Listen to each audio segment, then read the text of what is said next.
Hi everyone, we're here today with Jen, founder of OneShift and Skilld, and we're going to talk about her startup journey. Like-minded bitches drinking wine. If you want to know what that is, stay tuned. And yeah, let's get started.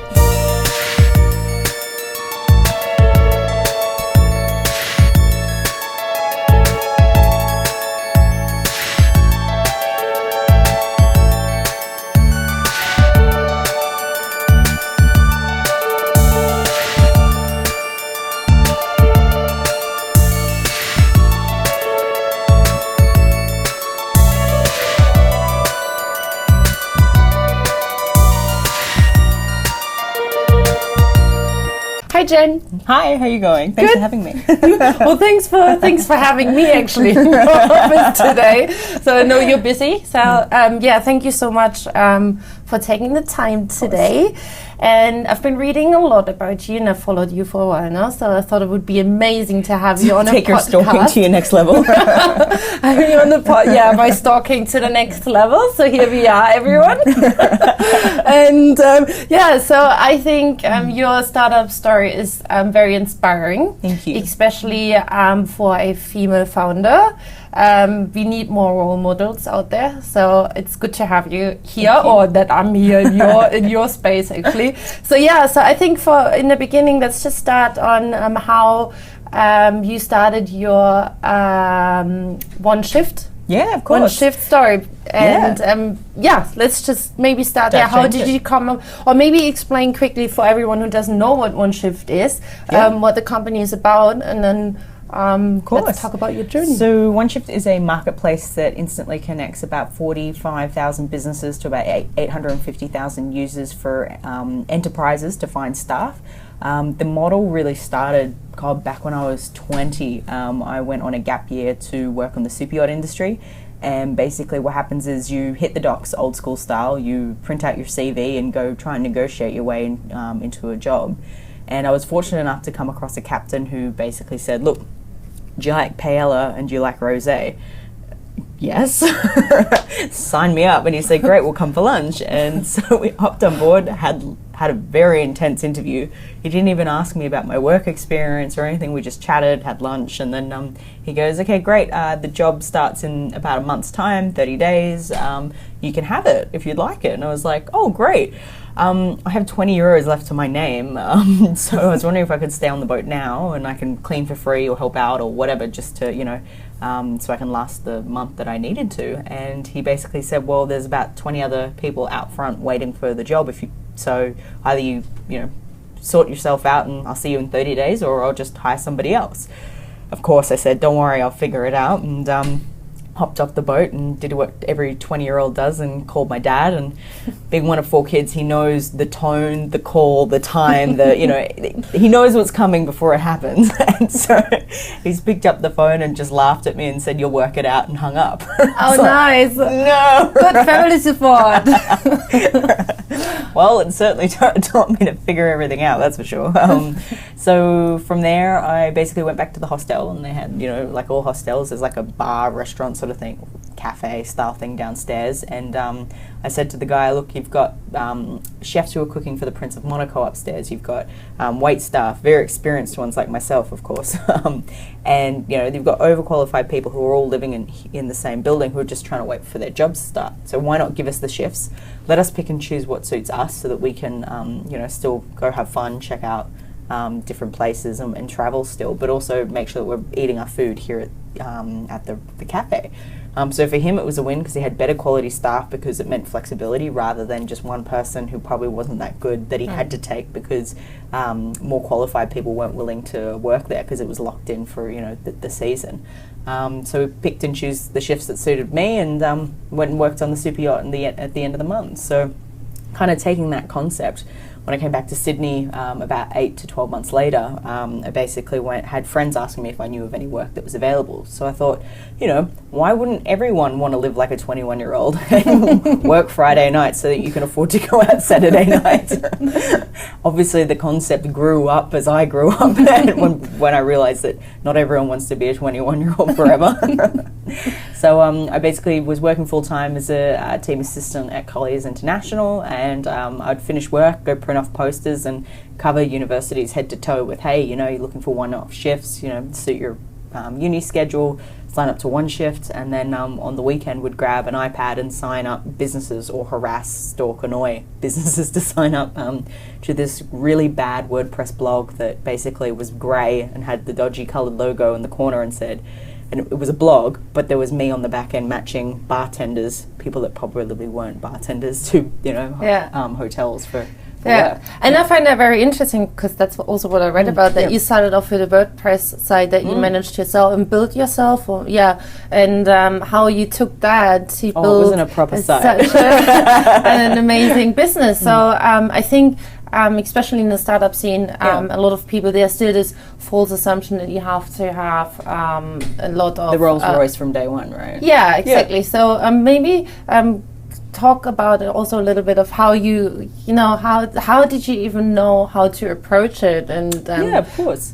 Look, I think that the thing is that nobody really knows the right answer at the end of the day. I don't care how long you've been in business, that you have some experiences that you can draw off, but nobody really knows what's going to happen. So you've just got to test things out, see what happens. And the best advice actually I was given is you either succeed or you learn.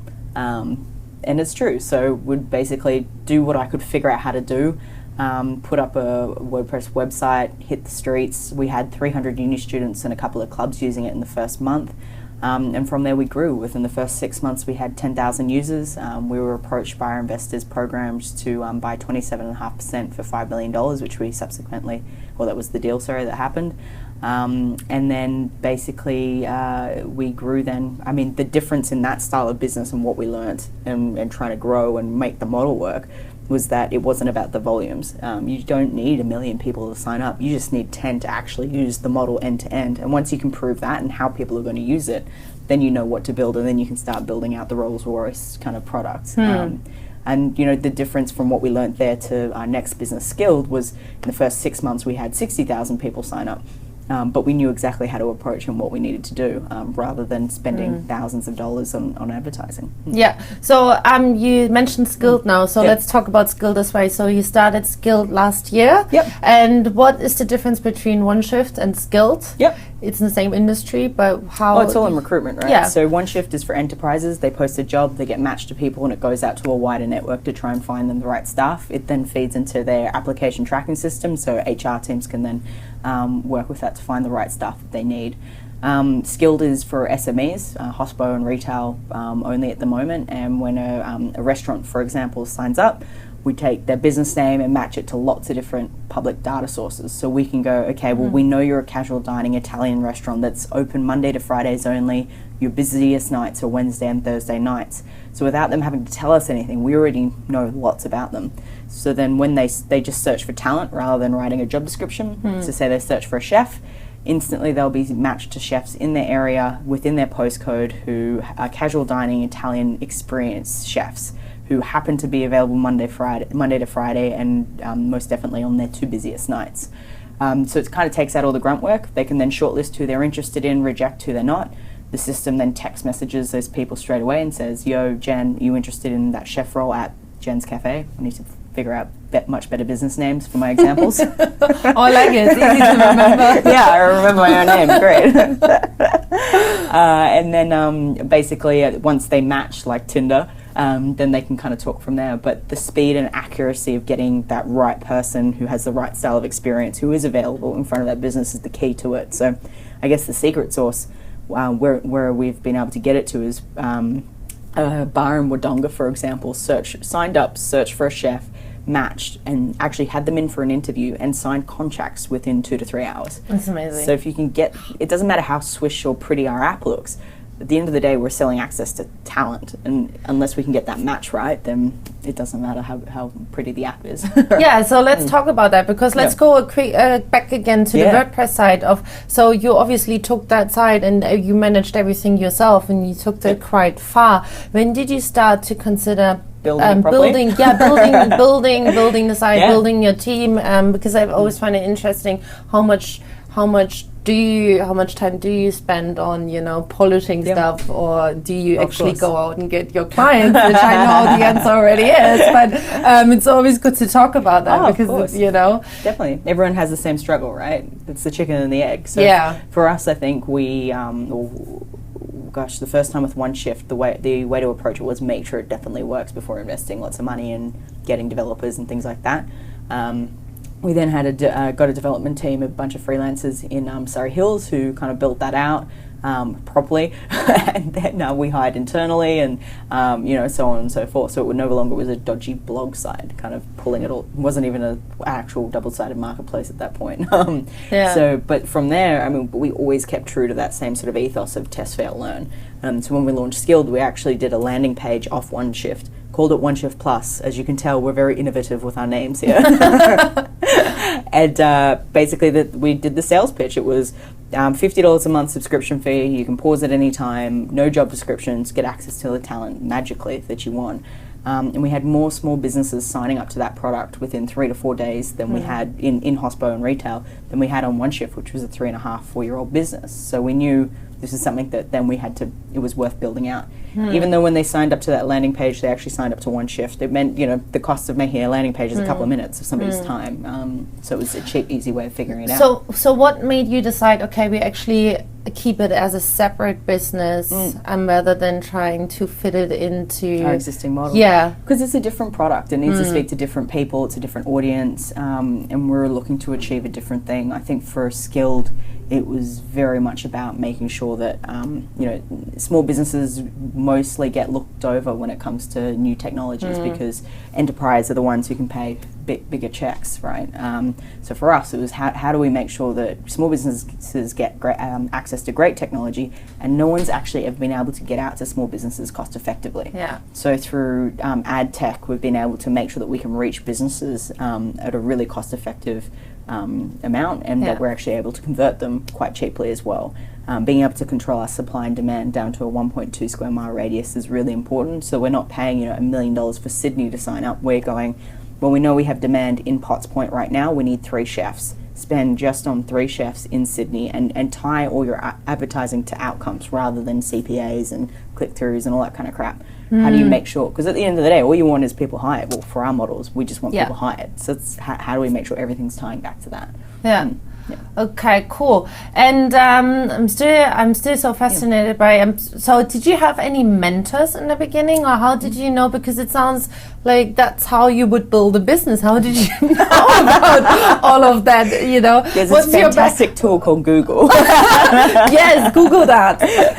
No, look, I don't think there's any right or wrong way to start a business. Or I think hindsight's a funny thing. You make the best decision in front of you at the time, and you run with it, and never regret anything. I think you sit, if something doesn't go the way it's planned, figure out what you can learn from it, and then move forward. But I think looking back, then I know why I've made those decisions, and it's kind of, you can see a clear path as to how we've evolved as a team and kind of where we're heading. But my dad's the chairman for all our businesses and all the things I'm involved in, so having him, he's done his own businesses. He started Mrs. Crockett's Kitchen, which was the largest food production company that you could order freshly cut tomatoes and salads and coleslaws and the chocolate mousses that all the fast food chains used to do around the country by the next day by midday. So the infrastructure, logistics, testing recipes out, that sort of behavior, constantly test, fail, learn. Kind of having that influence has been really great. So you've grown up in an entrepreneurial family? Oh, definitely. So both my mum and my dad have both run their own business, started and run many businesses, Okay, that explains why you started so early. No choice. You had to. But my parents never forced that, though, No, probably, I mean, hopefully not. You will start your own business. It's time to admit it. We'll change the title of this podcast. How to escape a crazy family. Okay, cool. So what do you think, because you just mentioned looking back, what are the major learnings? Or what surprised you the most about yourself, maybe, looking back on maybe how you handled tricky situations? So, look, I think the people we've hired, or I've hired, and how you manage people constantly evolves as I think, as I've matured. I mean, when I was 21 and starting a business, there was, Fishburners is the largest co-working space in Australia, and that was only starting out then. So there was no real startup community. It was, who's this young girl telling me what to do kind of thing. Every person I interviewed was potentially the age of my father, and so it was that sort of weird dynamic of trying to figure it all out. Whereas I think now I know exactly what I want, how I want it, and I don't need to know the right answer, but I know how to get people to kind of get to the best possible answer. I know that it's important to make sure that you're hiring the smartest people you can find, and not just thinking about today. It's what are we going to need in the future? Because if, for example, you're hiring, going, okay, great, we need the smartest telesales people we can find, you're not thinking about how you're automating and scaling your company. You're thinking about today's problem. So how do you find a solution for the future as well? And obviously give them the space to be the best that they can be, and come up with the crazy wild ideas that'll take the business from this to whatever it ends up being. So are there any tips or tricks that you could share when it comes to interviewing or hiring? Yeah, how do you what's your approach of getting the smartest people? Especially when you're the dummy. What's 1 + 1? Look, I think for me it's about understanding the person. Never look at a resume and go, okay, well, your job title's the same as the one I'm looking for. Fantastic, you're the right fit. Whenever I bring in people for interviews, I'm always asked, the first one is never about their previous roles or anything like that. It's who are you? What do you do? What do you want to do? Like, how culturally are you going to be a fit? Are your values the same with what we're trying to do? Because even if though they might be able to do the job, if you have a cultural and value misfit, then it's just never going to work. And then next interview is more about, okay, technically can you do this job? I try to understand specifically what they did in previous roles, no matter what the role, no matter what the company, because all the experiences that they've had can bring something to the table for how they approach what we're trying to do, or the challenges that we have. The best hires we've found has never been through a job ad. It's always been about meeting people. Go to as many events as you can for startups, whatever, things that you're probably not really interested in, or never thought you'd be interested in, or never experienced. I met our CTO, thanks Sally Ann Williams from Google, by the way, at an event at Fishburners. I was speaking on the panel. She was sitting in the back row coding for an app that she was trying to get out, and Sally was like, you two need to meet. We met, and then we were both like, okay, cool, it's nice to meet you. I kept poking her because I was like, you're the only female developer I've met. What is this?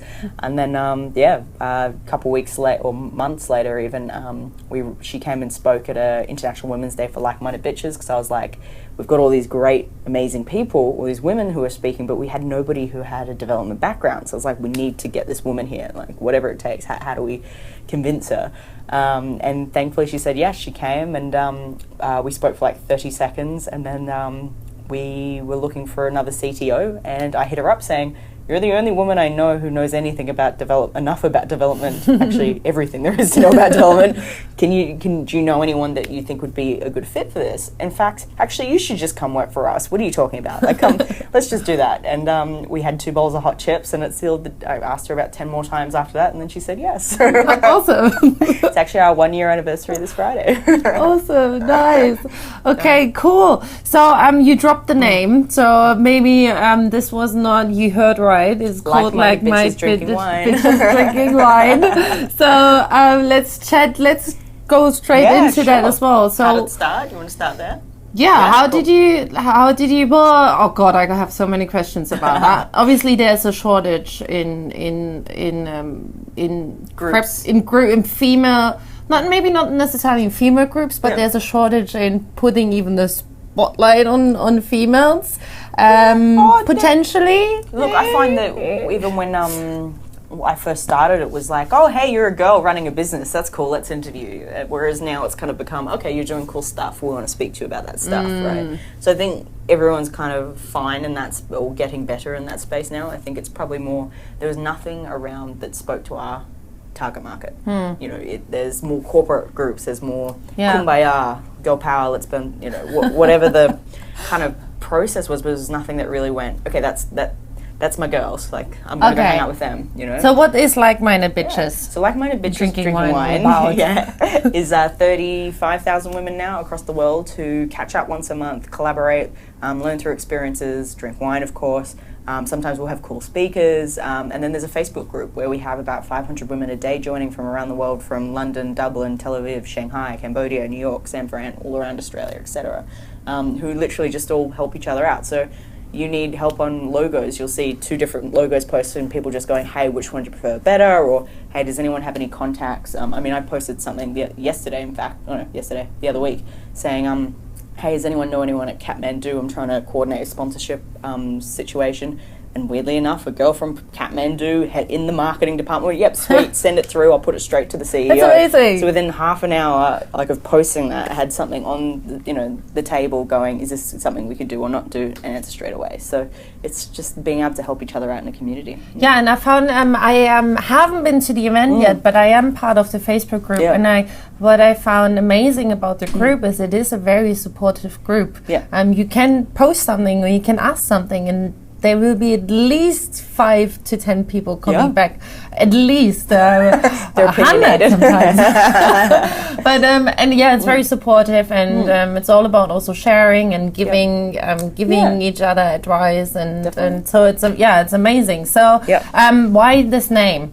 Well, when we first started, my friend Jane Liu, who's the co-founder of it as well, does a business called Showpo, and it's a women's fashion online e-commerce brand. And basically, we started speaking at the same sort of startup events, kept crossing paths, and we kind of went, well, why don't we catch up once a month for dinner and just kind of see how we can help each other out, and have a glass of wine, worry about how we're going to make payroll, and because all our friends were off, worrying about who kissed who at the uni bar kind of thing. So kind of different stages of life. So we caught up for dinner, and then the next one we had about 30 other women turn up because we're like, oh, so-and-so should come to this. And then they'd go, oh, that's a great idea. I'll bring 2 other friends as well. And at the dinner, we're like, well, we all get enough emails. To keep this going, why don't we have like a Facebook group? And this is maybe 6 glasses of wine later. So we're like, oh, well, we're going to call the group. Well, we're like-minded bitches and we're drinking wine. Okay, done. And then everyone just kept adding people. And so next minute, we're at 35,000 in maybe 18 months, and in over 25 cities, and it's seriously like a cult. You can walk down the street or be at events. Jane and I will speak at events separately for our own businesses, and you'll literally just go, all right, raise your hand if you're a like-minded bitch. And like 25% of the room will put their hand up, and you're like, it's amazing.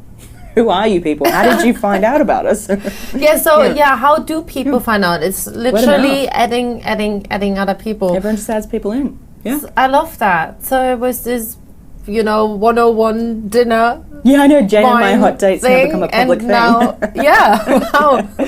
that's how you build a community. Exactly. It just happens. So obviously there was a need for it. I mean it demonstrates that. I think people in our demographic are probably looking for something more real, and I think that's probably why it's gone so well. Is that there's no bullshit. I need your help on this, and you can help me or you can't help me, or you need help. Here's help. Let's just get to it. People talk real stories about what they're dealing with startup. It's tough, and I think that you can always pick up the phone and contact people, and they'll help because there's kind of that common ground of going, oh, you're a like-minded bitch as well. Okay, I'll help, which is great, and I think it's important that we keep that same culture through the group, and that's something that we're going to struggle with as it gets bigger, to be able to control that.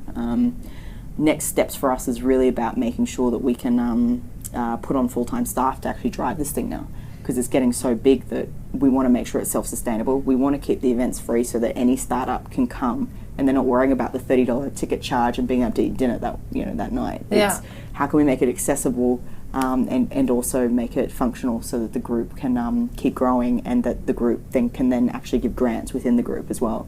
So imagine the earlier stage ones, we can go, look, here's $5,000 and here's an expert from Google who can actually help you do your advertising, your digital advertising. They're going to teach you to do it rather than doing it for you. So I guess the whole brief is how do we make people, the whole group and the members, self-sustainable. Yeah. And you mentioned, so it's a worldwide community. The camera stopped. So here we are. Ta-da!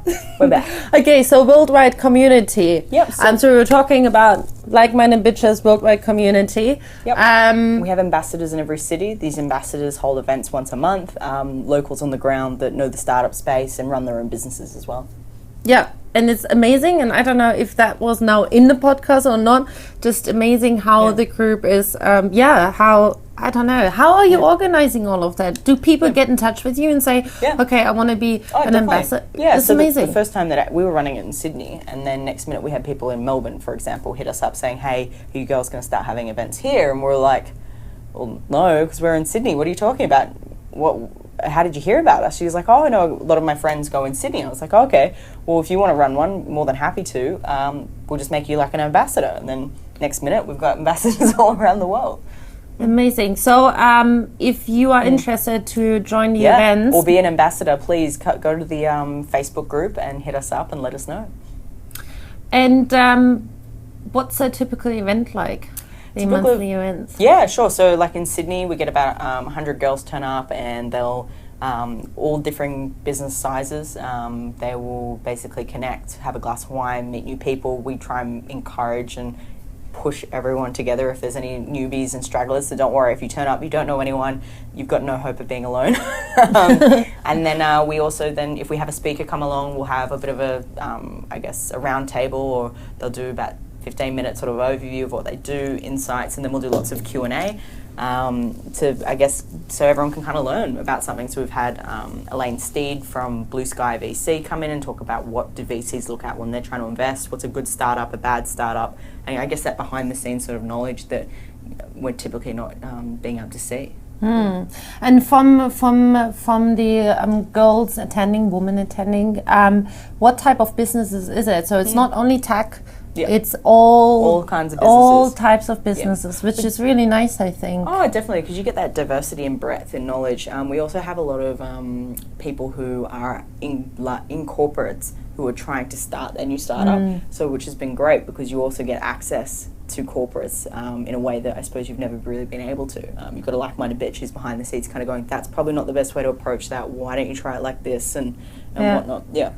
Awesome. Cool. So we have to wrap up soon, and I think maybe is there something from taking from your own journey, also now throwing all the events with like-minded bitches, like that you noticed some advice maybe that you can share right now, and maybe starting your own business, or if you have like your top 3 advice or one advice that you think is the most important part, or was for you maybe, or and of course, look, I think the amount of people that we meet along the way who go, I've got this great idea, and then they do nothing about it, or people who kind of go, well, I put up a website and nobody came to it, and then it's not going to work. I don't think people realize how much work's involved to actually getting a site or a business off the ground. You don't just turn on a website and people come. So test things out. Try your supply and demand of how your business model is going to work is probably the most important piece and hardest piece to crack. So make sure you try lots of things cheaply before throwing, all your eggs in one basket. And then I guess take it from there. And what works for other people won't necessarily work for you. And also, if somebody else has started it, at the end of the day, execution is gold. So still get going, try things out, see what happens. And even if you completely stuff it up and they, take on the world and leave you behind, then the things you learn from that will make your next thing just a success, or hopefully a better success. So don't be afraid to start something. Cool. Awesome. Great. Thank you so much. Thanks so much. Thank you. I hope you enjoyed this video, and I enjoyed my time with Jen. We're just wineless. Good night. And subscribe to the channel and leave a comment for me or for Jen. I'll make sure she'll get any feedback that you guys have, and make sure to check out the Like-Minded Bitches Drinking Wine group. I will also include the link to the Facebook group in the description box, so it's easy for you guys to just head over there and check it out. Check it out. So have all a good day. See you soon. Bye.